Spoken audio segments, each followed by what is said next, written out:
Lalu bagaimana kerusakan hutan ikut jadi pemicu banjir bandang di Sumatera dan bagaimana kita harus belajar dari bencana ini, terutama soal kelestarian lingkungan. Kita bahas bersama anggota DPR RI dari Komisi 3 DPR RI, Dapil Aceh 2, Nasir Jamil, lalu ada Ketua Auriga Nusantara, Timur Manurung, dan juga korban banjir bandang di Aceh Tengah, Badrul Irfan, yang harus berjalan 3 hari di tengah hutan demi mengevakuasi diri dari banjir. Selamat malam, Bang Timer. Selamat malam. Bang Badrul, Bang NJ, selamat malam. Ya, selamat malam Mas Radi. Baik, saya ke Bang Badrul dulu deh ya, karena Bang Badrul ini begitu luar biasa menghadapi rintangan yang luar biasa, cobaan yang luar biasa. Bang Badrul, bisa Anda ceritakan, Anda berjalan selama 3 hari katanya demi menyelamatkan diri. Bagaimana ceritanya dan gambarkan kepada kami perjuangan Anda demi mencari tempat yang lebih aman di sana. Ya, tepatnya 2 hari 3 malam ya. 2 hari 3 malam, baik. Sebelumnya saya nyapa Bang Nasir Jamil, Bang Timur, apa kabar Bang Timur? Lama sudah tidak ketemu. Jadi saya di Aceh Tengah, di Takengon ya. Ya, Takengon ya. Ya, tanggal 24 November sampai di sini kebetulan ada kegiatan festival budaya di Linge. Oke. Kemudian rencana tanggal 26 ya. 25 pembukaannya. 26 saya keluar dari Desa Linge. Di Desa Linge, di perjalanan mulai mengalami berbagai kejadian tanah longsor, kayu tumbang, tiang listrik berjatuhan. Kita bingung waktu itu harus menuju ke arah Kabupaten Gayo Luas atau tetap menuju ke Aceh Tengah, Takengon. Sempat beberapa kali bolak-balik ke Gayo Luas, ke Aceh Tengah. Setiap kita maju terhadang dengan kayu tumbang atau tiang listrik, bahkan badan jalan yang turun ke bawah. Jadi hingga sampai sore kami putuskan untuk bermalam di satu tempat. Itu tanggal 25. Oke. Mungkin orang sekitar mengenalnya dengan letter S. Lokasi yang kami bermalamnya.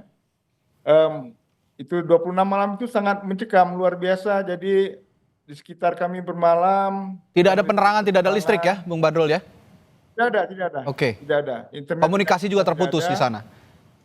Putus sama sekali. Jadi ada 3 mobil yang dengan mobil kami ya, bertemu di jalan. Kita putuskan bermalam di situ. Ada 2 rumah warga. Jadi malam itu memang sangat mencekam. Tiang listrik kiri kanan kami tumbang, rebah, hampir mengenai mobil. Kemudian suara longsoran sangat dekat di kiri kanan kami. Kayu bertumbangan ya. Oke. Dan ya Mas, seperti berpikir kapan pagi ini malam segera berakhir untuk bisa segera pindah. Karena tidak bisa orientasi. Ya.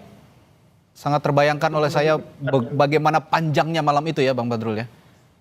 Benar. Baik. Bang. Jadi alhamdulillah pagi menjelang dan kita panggil semua orang untuk berkumpul. Kita bilang kita harus segera pindah dari sini. Ada ibu-ibu dan anak-anak juga di 2 rumah tersebut. Tidak lama setelah sekitar jam 6:30 pagi kami berdiskusi, rumah yang tadi malam kami tidur bergeser ke arah jurang. Sudah bergeser? Jadi sudah bergeser, termasuk tanahnya turun ke bawah, rubuh. Ya. Jadi kita melanjutkan perjalanan lah. Oke, baik. Dengan buru-buru, tapi kembali di jalan dihadang dengan berbagai cobaan lah ya. Ada pohon tumbang, listrik tumbang juga, banjir, lumpur. Jadi kita bekerja dengan sekuat mungkin, kemudian dibantu juga dengan kebetulan di sana ada perusahaan ya. Perusahaan bendera getah gitu. Jadi kebetulan masih ada stafnya. Jadi kita bergotong royong, ada yang menggunakan parang, mesin cinsu, dan bahkan tiang listriknya harus dihancurkan dengan palu gada. Oke. Supaya mobil bisa lewat. Bisa melewati akses itu. Baik Bang Badrul. Tidak jauh dari sana, saya lupa apa nama tempatnya. Menurut kami itu sangat aman untuk tinggalkan mobil di sana. Oke. Itu di wilayah mana itu ketika Anda berhenti itu? Saya lupa nama tempat, maaf ya. Oke, baik. Setelah menempuh perjalanan dari Takengon ya? Tidak. Oh, tidak. Dari Linge. Dari mana? Mohon maaf. Saya dari Linge menuju Takengon. Oh, baik. ceritanya. Oke, luar biasa perjalanan yang panjang dan mencekam. Sepanjang perjalanan mendengar tanpa penerangan, malam-malam mendengar suara longsoran susulan, mungkin juga ada banjir bandang susulan dengan penerangan yang minim. Anda juga tidak bisa melihat dari mana arah datangnya longsor, dari mana arah datangnya banjir bandang. Luar biasa. Ini sekali lagi kami turut prihatin mendengar cerita dari Bang Badrul tadi. Nah, dari cerita Bang Badrul tadi saya ke Bung Nasir. Bagaimana Anda melihat perjuangan seorang warga seperti Bang Badrul ini di Dapil di Aceh yang terdampak banjir dan sampai saat ini mungkin juga belum tercukupi kebutuhannya setelah diterpa bencana yang begitu besar di Aceh, Bung Nasir?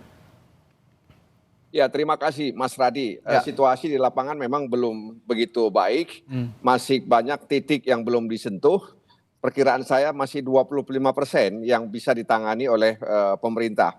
Dan itu untung ada Polri dan TNI yang masuk ke tengah-tengah masyarakat dan kemudian membantu meringankan beban mereka, termasuk juga memasukkan bahan-bahan pokok, apakah itu minyak, beras, dan juga makanan-makanan ringan yang bisa dimakan langsung begitu. Oke. Jadi memang apa yang dialami oleh Pak Badrul itu juga dialami oleh banyak orang. Teman saya juga itu 3 hari 3 malam Pak Badrul, kebetulan dia ada acara di Takengon.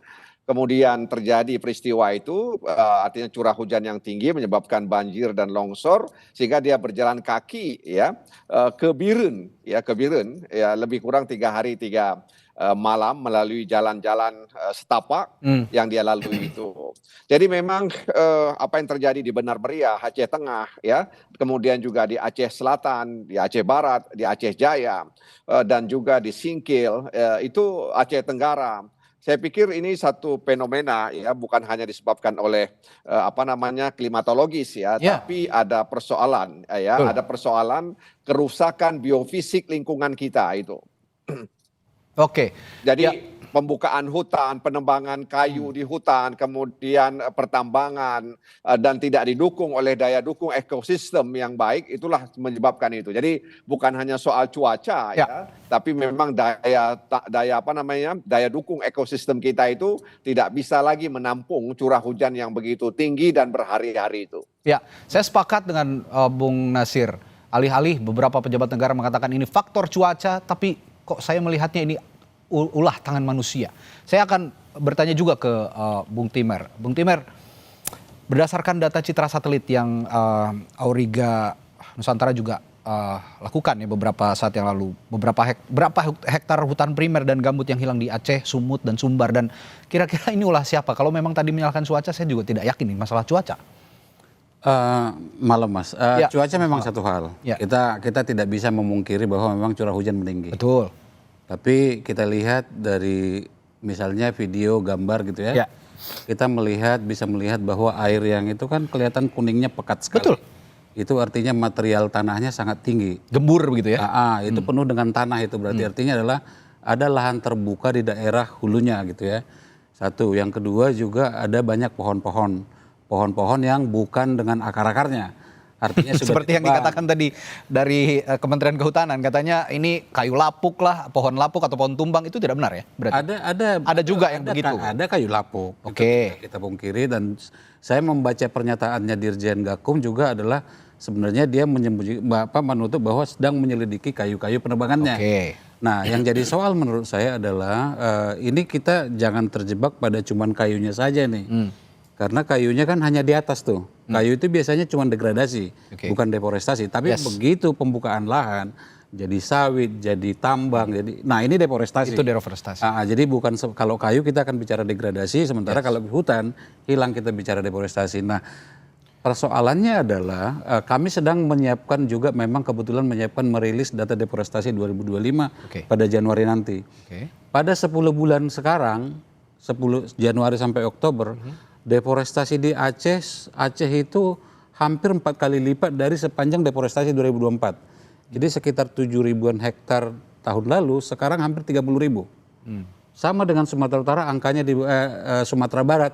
Sekarang ini yang menarik adalah Sumatera Barat itu nomor 4 dalam 10 bulan. Hutannya nggak seberapa. Aceh nomor 5. Sumut nomor 7, Oke. tadinya Sumut nomor 10, Aceh dan Sumatera Barat tadinya di bawah jauh. Oke. Sekarang mereka ini 3 provinsi ini melonjak nih. Artinya memang sedang terjadi perusakan hutan luar biasa di sana. Dan kalau misalnya kita lihat ke Sumatera Utara terutama di Tapanuli Tengah dan Tapanuli Selatan, banyak tuh illegal logging sebagai awalan tuh. Jadi illegal loggingnya dulu, kayunya dulu diambilin. Habis itu kayunya nggak ada, baru kemudian hutannya dihabisin. Nah ini yang di pernyataannya Dirjen Gakum di pemegang hak atas tanah. Jadi seolah-olah tanah dia punya lahan milik, tapi sebenarnya kayunya dari hutan nih. Nah pencucian ini yang memang harus kita satu hal, tapi juga adalah menurut saya juga memang kalau kita lihat Sumatera, terutama bagian utara, pelonjakan sawit memang luar biasa, Mas. Jadi fungsi lahan ya, monokultur memang soal kita secara Sumatera gitu ya, mau monokultur sawit, kebun kayu kami nyebutnya, eukaliptusnya, Indorayon atau TPL gitu ya, dan tambang juga. Jadi di tambang misalnya di daerah Batang Toru itu tambangnya kan ada tuh. Bagaimana bisa daerah berbukit begitu kita bolehkan tambang. Nah, jadi menurut saya memang ini ada kesalahan pemberian izin, ini harus dikoreksi, dan ada kesalahan juga di kemudian masyarakat kita harus ngakuin, karena banyak juga kebun kecil-kecil. Nah tapi menurut saya adalah saatnya Presiden Prabowo sekarang melindungi semua hutan alam tersisa. Terbitkan peraturan presiden yang melindungi sehingga siapapun yang menebang hutan alam tersisa, itu adalah perbuatan ilegal. Saya pikir itu langkah yang sangat genuine kalau Pak Presiden langsung mengambil terobosan Perpres. Ini ada relate-nya dengan Bung Nasir juga di Komisi 3 kalau kita mau menegakkan masalah hukum gitu ya. Bung Nasir, saya akan juga tanyakan nanti ke Bung Nasir soal itu, termasuk juga saya tanyakan kondisi Bang Badrul sekarang di Aceh Tengah bagaimana, saya tanyakan juga kondisi keluarga, apakah sudah mencukupi bantuan yang disalurkan oleh pemerintah. Saya akan tanyakan hal itu sesaat lagi di Sapa Indonesia Malam, tetaplah bersama kami.